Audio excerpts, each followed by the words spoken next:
নমস্কার বন্ধুরা, welcome back to my channel. আজ আমি আপনাদের সাথে শেয়ার করব রুই মাছের ঠোঁটা কাটা দিয়ে পেঁয়াজের ফুলের ঘন্ট রেসিপি। আশা করছি আজকের এই রেসিপিটি আপনাদের অনেক ভালো লাগবে। ভিডিওটি ভালো লাগলে লাইক, কমেন্ট এবং শেয়ার করতে ভুলবেন না। আর আমার এই চ্যানেলে নতুন হয়ে থাকলে চ্যানেলটি সাবস্ক্রাইব করে পাশে থাকা বেল আইকনটি বাজিয়ে দিন, যাতে পরবর্তী ভিডিও নোটিফিকেশান সবার আগে আপনার কাছে যায়। আমার এই চ্যানেলটি সাবস্ক্রাইব করে আমার এই ছোট্ট চ্যানেলটির পাশেই থাকার অনুরোধ রইল। তাহলে চলুন বন্ধুরা, দেরি না করে ঝটপট ভিডিওটি শুরু করা যাক। রেসিপিটি রান্না করার জন্য সর্বপ্রথম আমি এখানে নিয়ে নিয়েছি 2 মুঠো পেঁয়াজের ফুল। পেঁয়াজের ফুলগুলো আপনারা দেখতেই পাচ্ছেন, অনেকটা মোটা মোটা আর বড় বড় সাইজের। আর এখানে আমি নিয়েছি 4টে পেঁয়াজ, কিছু লাল আলু, কিছু কাঁচা মরিচ। বন্ধুরা, এর মধ্যে কিন্তু আমি একটি রসুনও দেব। রসুনটা এখানে দেখাতে ভুলে গিয়েছিলাম, এটা আমি পরবর্তীতে আপনাদের দেখিয়ে দেব। এখন এই সব রকমের সবজিগুলো আমি আলাদা আলাদাভাবে কেটে পরিষ্কার করে ধুয়ে নেব। দেখতেই পাচ্ছেন আমি পেঁয়াজের ফুল আর আলু কিন্তু এক জায়গায় কেটে পরিষ্কার করে ধুয়ে একটি ছাঁকনির সাহায্যে ছেঁকতে দিয়েছি।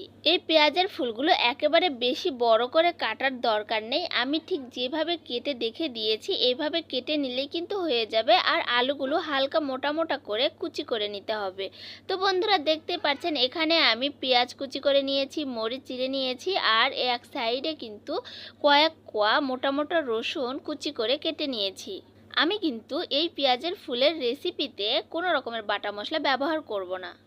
তো বন্ধুরা, দেখতেই পাচ্ছেন আমি কিন্তু এখানে মাছের ঠোঁটা কানসা নিয়ে নিয়েছি, এগুলো দিয়েই কিন্তু আজকে এই রেসিপিটা রান্না করব।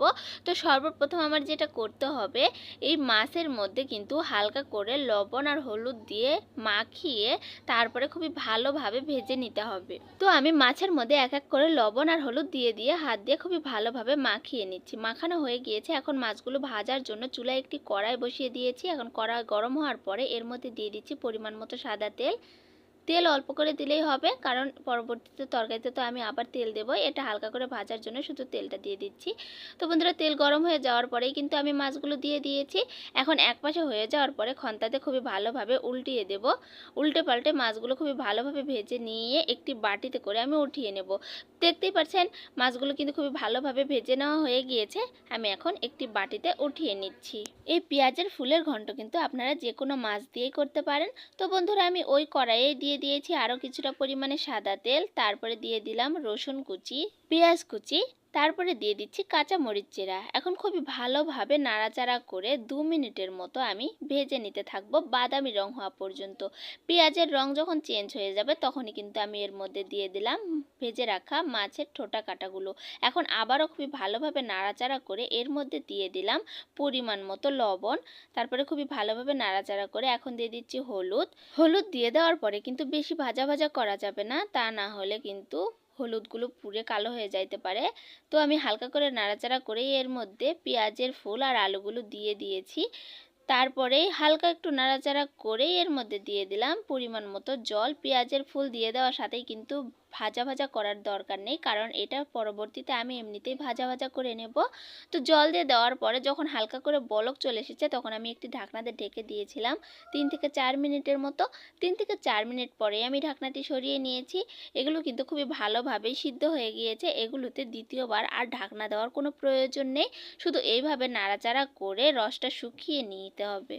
পেঁয়াজের ফুল সিদ্ধ হতে তো এমনিতেই টাইম লাগে না, আর এগুলো নতুন আলু তো সিদ্ধ হতে টাইম লাগে না, সেটা আপনারা জানেনই। তো বন্ধুরা, দেখতেই পাচ্ছেন নাড়াচাড়া করতে করতে কিন্তু রসটা প্রায় শুকিয়ে এসেছে। আমি এখন একটি ডাল কাটনা দিয়ে এগুলো ম্যাশ করে দিচ্ছি, যাতে সবগুলোই ভেঙে আধা ভাঙা হয়ে যায় আর মাখা মাখা হয়ে আসে। এটা যদি আমি ভাজি ভাজি করতাম তাহলে কিন্তু ডাল কাটনা ব্যবহার করতাম না, এমনিতেই ভাজা ভাজা করে নামিয়ে নিতাম। যেহেতু এটা ঘন্ট করব সেহেতু কিন্তু এইভাবে আমার ম্যাশ করেই নিতে হবে, তা না হলে কিন্তু মাখা মাখা হবে না।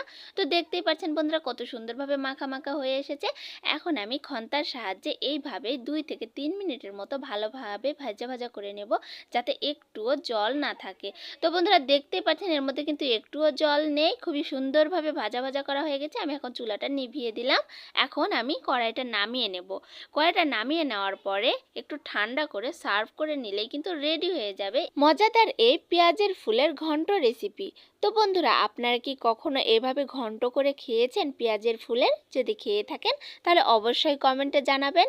আর যদি না খেয়ে থাকেন তাহলে একবার হলেও আমার এই রেসিপিটা ফলো করে বাসায় বানিয়ে খান, আশা করছি অনেক ভালো লাগবে। এই রেসিপিটা যদি বাসায় একবার বানিয়ে নেন তাহলে কিন্তু পরিবারের ছোট থেকে বড় সবাই একেবারে আঙুল চেটে পুটে এক প্লেট ভাত সাবার করে খেয়ে ফেলবে। এগুলো যদি একবার রান্না করে না খান তাহলে কিন্তু বুঝতেই পারবেন না যে এটার স্বাদ কেমন। তো বন্ধুরা, ভিডিওটি আপনাদের কাছে কেমন লাগলো তা অবশ্যই কমেন্টে জানাবেন। ভিডিওটি শুরু থেকে শেষ পর্যন্ত দেখার জন্য আপনাদের অসংখ্য অসংখ্য ধন্যবাদ। দেখা হচ্ছে পরবর্তী ভিডিওতে এরকমই কোনো নিত্য নতুন রেসিপি নিয়ে। ততক্ষণ পর্যন্ত ভালো থাকুন, সুস্থ থাকুন। টাটা বন্ধুরা।